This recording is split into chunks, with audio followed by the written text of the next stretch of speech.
Des millions d'internautes téléchargent régulièrement des contenus piratés sur Internet. Musique, films, séries, jeux vidéo, livres, etc. Mais quand on parle de téléchargement, de quoi parle-t-on exactement ? Ah, le téléchargement direct, en anglais Direct Download ou DDL, eh bien comme son nom l'indique, c'est le fait de cliquer tout simplement sur un lien pour récupérer sur son ordinateur un fichier musical ou vidéo. C'est ce que proposait par exemple le célèbre site Zone Téléchargement qui a été fermé par la gendarmerie, ou encore l'ancien Mega Upload. Quelques-uns ont fermé, mais il en existe encore bien d'autres aujourd'hui.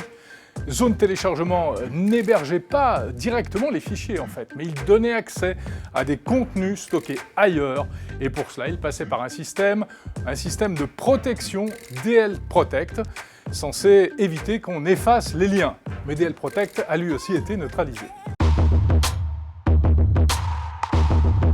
Le peer-to-peer, c'est une technologie différente du téléchargement direct, qui permet d'échanger des contenus, mais c'est un peu plus compliqué à utiliser. Peer-to-peer, ça veut dire de pair à pair, c'est-à-dire entre internautes, les uns avec les autres. Je récupère et j'envoie moi-même des données.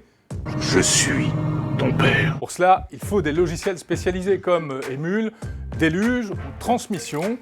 Le peer-to-peer en soi n'est pas illégal, c'est le fait de partager des contenus piratés qui est illégal. Mais attention quand même, car les réseaux peer-to-peer sont sous surveillance. Ils sont contrôlés par la Hadopi, l'instance française anti-piratage, qui peut détecter si vous téléchargez des contenus illicites et vous envoyer alors des avertissements.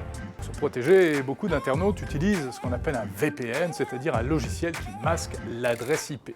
Mais attention, il y a un autre risque avec le peer-to-peer, ce sont les nombreux logiciels malveillants qui traînent ici et là et qui peuvent endommager votre ordinateur.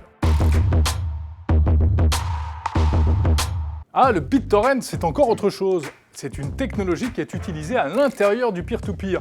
En fait, c'est un protocole de communication qui permet de découper les fichiers en tout petits morceaux. Ces morceaux sont éparpillés sur les ordinateurs des uns et des autres, et quand on les télécharge, à la fin, ils sont recollés ensemble pour reconstituer un film ou une chanson. De nombreux sites internet recensent les adresses de fichiers disponibles en BitTorrent, on les appelle les annuaires de torrent. Et puis il y a aussi les trackers, des sites qui se posent en intermédiaire pour faciliter les téléchargements, comme le site WhatCD, qui a lui aussi été fermé récemment. Le streaming, en français le flux, c'est l'un des moyens les plus simples pour regarder des films ou des séries en dehors du circuit légal. Ça consiste à cliquer sur un player vidéo et regarder une vidéo comme si on était sur YouTube. Il existe de nombreux sites de streaming qui proposent toutes sortes de films. Mais attention, là encore, on trouve aussi beaucoup de fausses vidéos, et puis on trouve aussi de nombreux sites bourrés de publicités ou de logiciels malveillants. Enfin, on trouve de nombreux sites payants. Or, attention, ce n'est pas parce que vous payez que c'est forcément légal.